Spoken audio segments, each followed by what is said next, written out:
안녕하십니까, 파이랩입니다. 오늘은 많은 경쟁을 하며 살아가야 하는 우리들에게 꼭 필요한 능력인 실력 향상에 대한 이야기를 해볼까 합니다. 그리고 제가 회사 생활을 하면서 느낀 것들을 한번 말씀드려 볼까 합니다. 그럼 시작해 보겠습니다. 우리는 각박하지만 무한 경쟁의 세상 속에서 살고 있습니다. 회사와 같이 큰 조직에서의 생활은 그 경쟁이 더욱 심합니다. 그런데 그 경쟁은 사람만 그런 것이 아닙니다. 관점을 좀 다르게 보면 평온한 숲속의 나무들도 치열한 경쟁의 삶을 살고 있는 것입니다. 네, 그림과 같이 두 나무가 있다고 해보겠습니다. 그 사이에는 햇빛이 따뜻하게 들고 있습니다. 이 햇빛을 받아서 새로운 나무가 자라나게 됩니다. 그런데 이 작은 나무를 다른 나무들이 크도록 내버려 두지 않습니다. 이 작은 나무가 커서 양분을 빼앗아가고 자신의 생존을 위협할 수도 있기 때문입니다. 네. 그래서 나무들은 이렇게 가지를 뻗어 구멍을 막아버립니다.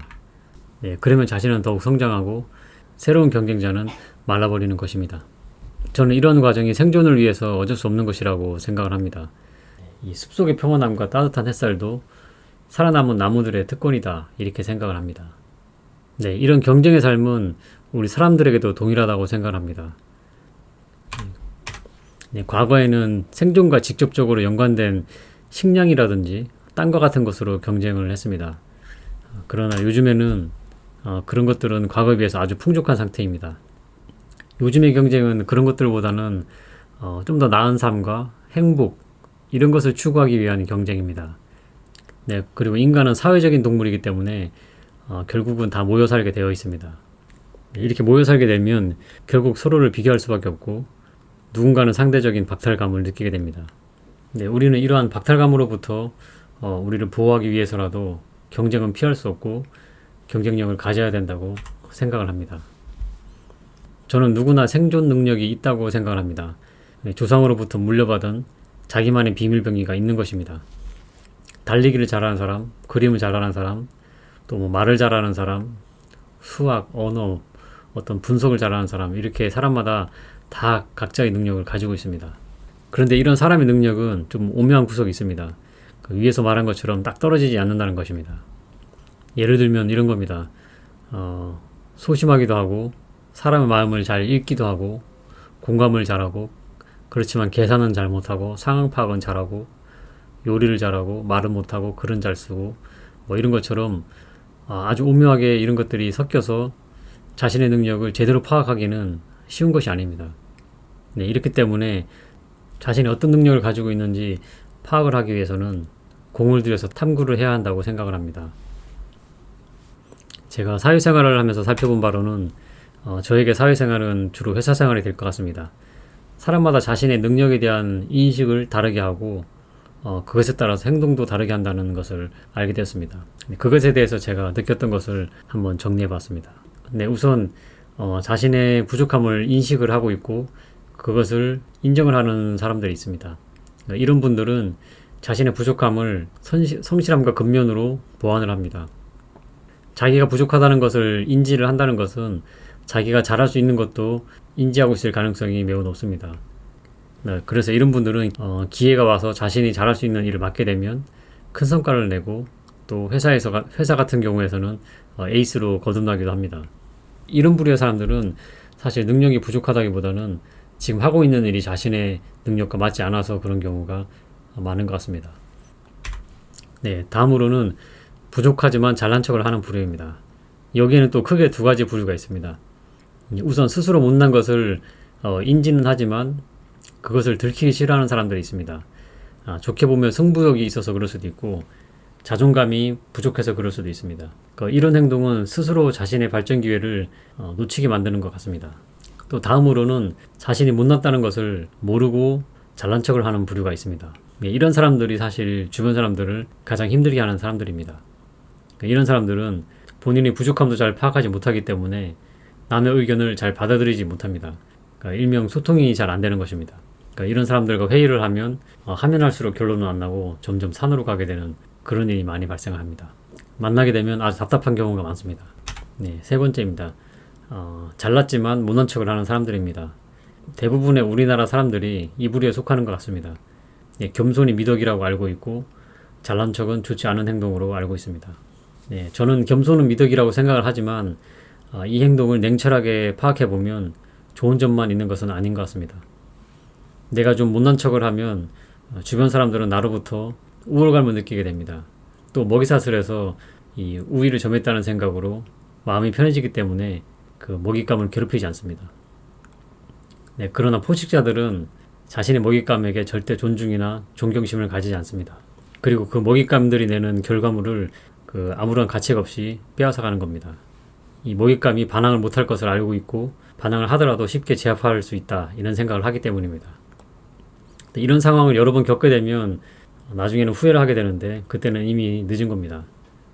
네, 그동안에 능력을 키울 시간을 다 포기하고 이 먹잇감으로 살아왔기 때문입니다.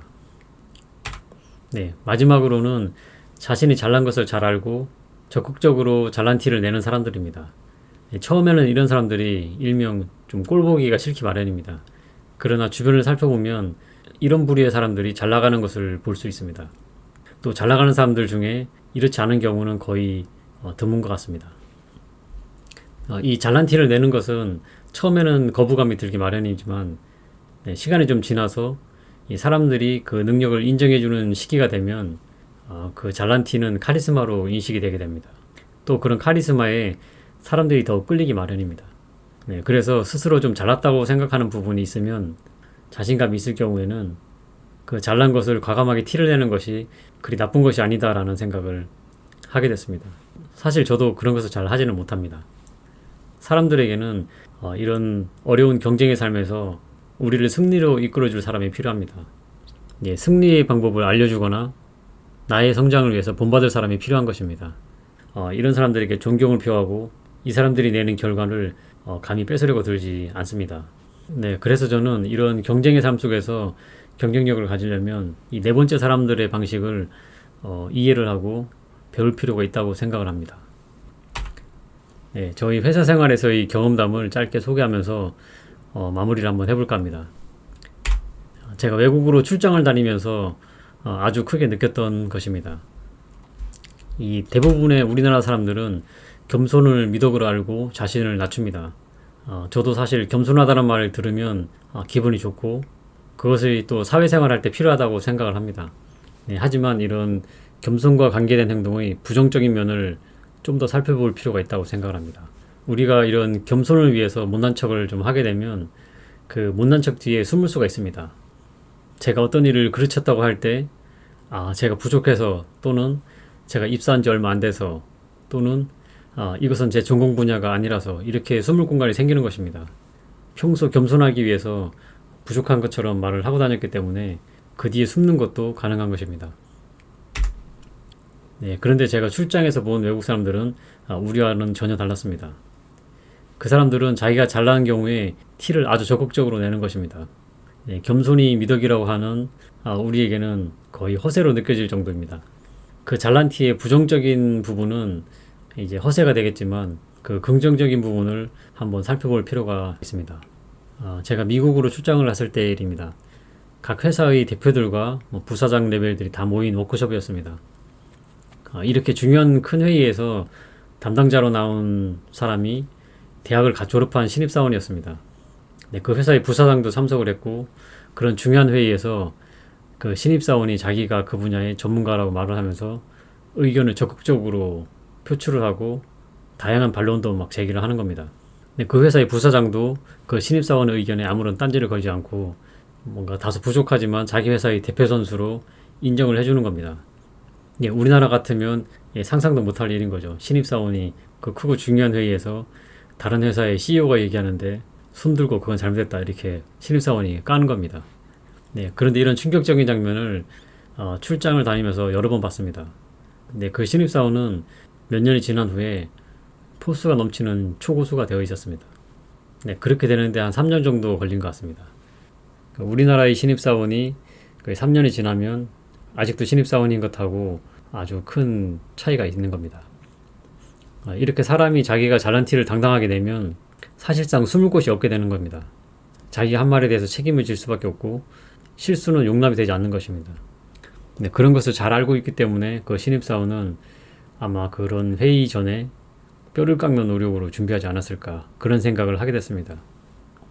그리고 그런 것이 몇 년 동안 쌓이니까 진정한 고수가 되어버리는 것입니다. 네, 그래서 저는 우리는 좀 더 나은 우리가 되기 위해서 겸손이라는 것을 조금은 내려놓을 필요가 있지 않나 이런 생각을 하게 됐습니다. 내가 좀 잘난 것에 대해서는 나는 이것이 좀 잘났다 이렇게 어필도 하고 그 말에 책임을 지기 위해서 더 노력을 하고 하면 정말 말 그대로 난 놈이 될 수 있지 않을까 그런 생각을 해봤습니다. 네, 겸손은 정말 난 놈이 된 이후에 해도 늦지 않다 이런 생각을 해봤습니다. 네, 오늘도 긴 시간 들으시느라 고생하셨습니다. 그러면 오늘 여기까지 하겠습니다.